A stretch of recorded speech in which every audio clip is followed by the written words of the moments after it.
नमस्कार, आप देख रहे हैं सी न्यूज। मैं हूं आपके साथ अभिषेक शर्मा। सी न्यूज पर आप सभी का स्वागत है। सी न्यूज पर वक्त है न्यूज बुलेटिन का, तो आइए नजर डालते हैं इस वक्त की कुछ खास खबरों पर। शहीद ओम प्रकाश पासवान की स्मृति में गोरखपुर जनपद के बांसगांव के सांसद कमलेश पासवान तथा विधायक विमलेश पासवान द्वारा लॉकडाउन में विभिन्न ट्रेनों से अपने घरों को वापस आ रहे प्रवासियों को स्टेशन पर स्टॉल लगाकर भोजन पानी वितरित कराया गया।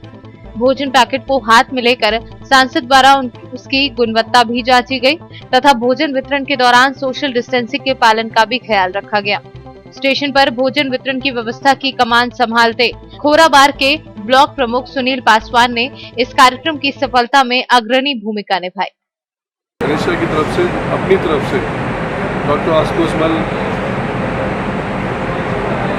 के नेतृत्व में हम सब लोग उनको भोजन कराएंगे और उनके गंतव्य में जाने के लिए जो सहयोग हो पाएगा हम लोग उसको करने का काम करेंगे। की तरफ से मैं सांसद जी श्री कमलेश पासवान जी, विधायक श्री विमलेश पासवान जी के साथ प्रवासी मजदूर जो बहुत दूर दूर से आ रहे हैं और बहुत परेशानी में आ रहे हैं, उनकी परेशानी को कुछ कम करने के लिए हम लोगों ने एक खाने के पैकेट डिस्ट्रीब्यूट करने का निर्णय लिया है और हम लोग ये कोशिश करेंगे कि जब तक लॉकडाउन है इसको हम लोग कंटिन्यू चलाते रहें। सर, नाम और पद बता दीजिए। मैं डॉक्टर ए.के. मल, सिटी हॉस्पिटल गोरखपुर। गोरखपुर से सीनू संवाददाता सतेंद्र की रिपोर्ट।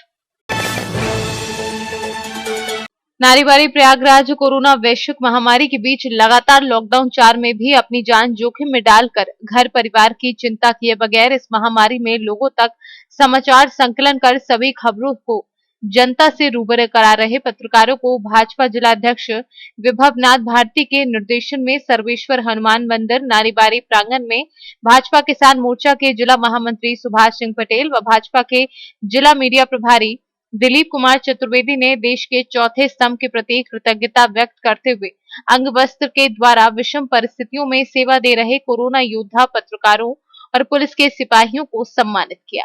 प्रयागराज जनता को बधाई देते हैं और उन्हें ये कहना चाहते हैं कि जितने भी हमारे मीडिया कर्मी हैं उनको एक अच्छी सम्मान तक देखें, क्योंकि यहाँ पे कोरोना वायरस के लगभग सभी अंदर जा कर कवरेज कर रहे हैं और वो बहुत अच्छा कार्य कर रहे हैं आपको दिखाने के लिए कि महामारी में आपको सम्मिलित हो रहे हैं। और समस्त मीडिया कर्मी से भी अनुरोध करेंगे, आप एक सुमत के साथ रहिए, जहाँ भी रहिए सुमत के साथ रहिए, ऐसे ही सम्मान मिलता रहे।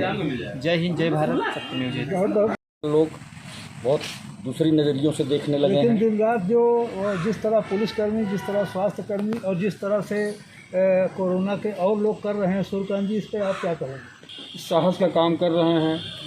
कई प्रांतों से लौट रहे प्रवासियों को भोजन की व्यवस्था, उनके आवागमन की व्यवस्था, उनके अन्य समस्याओं की व्यवस्था कर रहे हैं, वो बधाई के पात्र हैं। इसमें प्रशासन के साथ पत्रकार भाइयों का भी बहुत अभूतपूर्व योगदान है। तमाम स्वयंसेवी संस्थाएं भी इस दिशा में बहुत अच्छा अभूतपूर्व कार्य किया, जो युगों युगों को याद रखा जाएगा।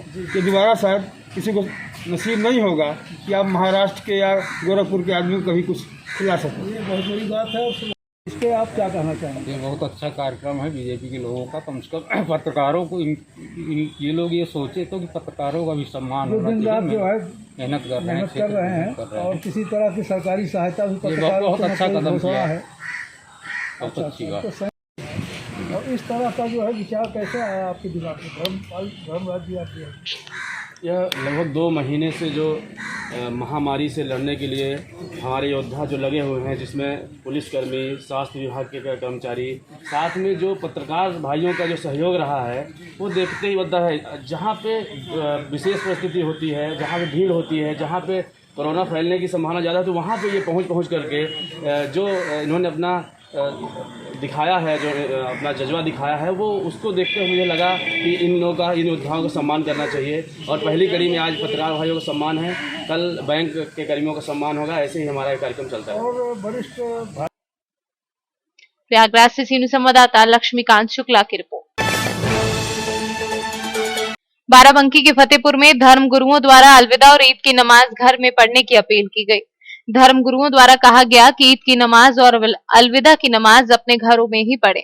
धर्म गुरुओं द्वारा कहा गया कि जो भी हिदायत स्वास्थ्य विभाग से डॉक्टरों द्वारा बताई जा रही है, उसको फॉलो करते हुए हम लोग ईद की सादगी के साथ मनाएं और घर पर ही सुरक्षित रहें। हमें पूरा एहतियात बरतना है। अलविदा की नमाज में भी जिस तरह अभी तक आप जुमे की नमाजें अदा करते हुए आए हैं, उसी तरह आने वाले जुमे की नमाज को भी अदा करेंगे। अपने अपने घरों के अंदर, मस्जिदों में जिन लोगों को परमिशन दी गई है वो लोग मस्जिदों के अंदर जुमे की नमाज अदा करेंगे। ठीक इसी तरह ईद की नमाज का भी यही मसला है। ईद की नमाज के लिए जिन लोगों को मस्जिदों में परमिशन है वो तो मस्जिदों के अंदर ईद की नमाज अदा करेंगे और ईदगाह के अंदर भी परमिटेड लोग नमाज अदा करेंगे। बाकी जो पूरी हमारी फतेहपुर की आवाम है वो अपने घरों के अंदर ईद की नमाज अदा करेंगे। उसकी शक्ल ये होगी कि अगर घर के अंदर 5 लोग हैं मर्द और 4 आदमी हैं, 5 आदमी हैं, उसमें से कोई एक आदमी भी ईद की नमाज पढ़ाने की अहलियत रखता है और पढ़ा सकता है तो वो ईद की नमाज पढ़ाए। उसके पीछे 4 लोग 3 लोग जो घर के फैमिली के मेंबर हैं, ये कम से कम तादाद है, इतने लोगों को उसके पीछे होना जरूरी है। अगर फैमिली के अंदर 2 मेंबर है, 3 मर्द हैं, तो फिर ईद की नमाज घरों में नहीं पढ़ सकते हैं, बल्कि फिर ये ऐसी सूरत में ईद की नमाज की जगह पे चाश्त की नमाज अदा करें। अल्लाह ताला की तरफ से उसको वही सवाब दिया जाएगा। हमारी वजह से मुल्क के अंदर कोई जो डॉक्टरों की इंस्ट्रक्शंस है उनको तोड़ने की वजह से या और किसी किस्म की और बीमारी के फैलने में हमारी तरफ से कोई बात और कोई गलत मैसेज न जाने पाए, इसलिए मैं पूरे फतेहपुर के बाशिंदगान से इस बात की अपील करता हूँ। बाराबंकी से सीनू संवाददाता मोहम्मद अरशद के साथ हयातुर रहमान की रिपोर्ट। यूपी के बुलंदशहर के सिकंदराबाद में रहने वाले रिटायर्ड बैंक कर्मचारी की ग्रेटर नोएडा के एक अस्पताल में कोरोना के चलते मौत हो गई। स्वास्थ्य विभाग अब कोरोना संक्रमित मृतक के मोहल्ले को सील कर घर घर थर्मल स्क्रीनिंग कराए जाने का दावा कर रहा है। हालांकि बड़ा सवाल यह है कि घर में रहने वाले 71 साल के रिटायर्ड बैंक कर्मी आखिर कोरोना संक्रमित कैसे हुए, इसका जवाब स्वास्थ्य विभाग के पास भी नहीं है। हालांकि कोरोना से बुलंदशहर के व्यक्ति की ये दूसरी मौत है। भैया मैं आपका नाम जानना चाहूँगा। सुमित नाम है जी। ये मित्तल साहब जो जिनकी अभी मृत्यु हुई है, कि किसी से कहीं तक आपको अंदाजा ऐसा लगा कि इनकी कोरोना से मृत्यु हुई है, कोरोना कैसे संभव है इनको? जी जिस हिसाब से इन्होंने अपने आप को अंदर कर रखा था, कमरे में बंद थे, और इस हिसाब से हमें मोहल्ले में किसी को भी उम्मीद नहीं थी कि ना कोरोना हो सकता है। और सबसे ज़्यादा ये अपने आप को सेव करके रखते थे, मास्क लगा के घर से बाहर न निकलना, जो भी सामान लेना उसको धोना, ये सारी चीज़ से इन्होंने अपने आप को कवर कर रखा था। जी। तो इनकी कब तबीयत खराब हुई? इनकी जो तबीयत का खराब होने का जो टाइम है जी, वो 1 वीक के अंदर के समथिंग आया है। क्या इनकी दिक्कत आई स्वास्थ्य में? स्वास्थ्य में इनको लूज मोशन बताए थे जी। लूज मोशन बताए थे? हाँ। तो कहाँ पर इनको पहले चेकअप करवाया? जी इन्होंने चेकअप, इनके भैया जी रहते हैं रायबरेली में जी, वो भी डॉक्टर हैं जी, उनसे इन्होंने सलाह मशवरा करके दवाई गोली ली है बस।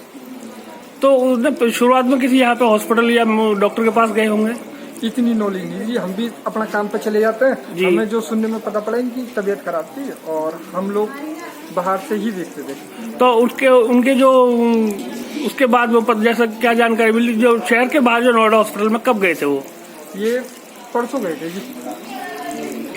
तो पेचिश की आपने बताई थी समस्या हुई थी इनको?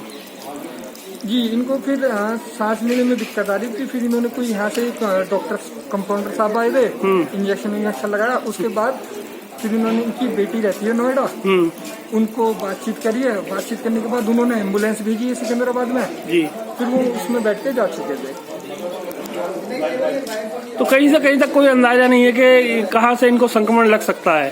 जी मैं ये कह रहा हूँ इनसे बेटर किसी ने फॉलो नहीं करा होगा। फॉलो सारे रूल्स फॉलो करते थे, सारे रूल फॉलो करें। उसकी रिपोर्ट तैयार, कोरोना की ये सैंपल लेके जो टेस्ट हुआ वहाँ से वो पॉजिटिव मिल गई है। पॉजिटिव मिल गई। सर आगे क्या प्लानिंग है इसका? आगे ये है कि यहाँ पर जो भी क्लोज कॉन्टैक्ट और हाई और लो क्लोज कॉन्टैक्ट, हाई रिस्क और लो रिस्क हैं, तो उनकी दोबारा सैंपलिंग कराई जाएगी। यहाँ पर जो भी कॉन्टैक्ट इलाके को सील भी किया जा सकता है, इलाके को सील भी किया जा सकता है इस क्षेत्र को। इसको दोबारा स्क्रीनिंग करा के कराई जाएगी। सील भी आ सकते हैं? हाँ, सील भी। डॉक्टर साहब, क्या आपको लगता है कि जो आदमी होम क्वारंटाइन है, एक तरीके से घर में ही रहता है और 24 आवर्स उसकी थोड़ी सी तबीयत खराब हो जाती है, तो क्या लगता है कि ये संक्रमण कहाँ से आया नहीं, होगा? संक्रमण के लिए उनको उन्होंने जो हिस्ट्री जो मुझे अभी तक प्राप्त हुई है वो उसमें ये सडन उनको एकदम लूज मोशन हुए हैं और पुरानी हिस्ट्री शायद लंग्स की इन्होंने बताई है, पता मालूम चला है।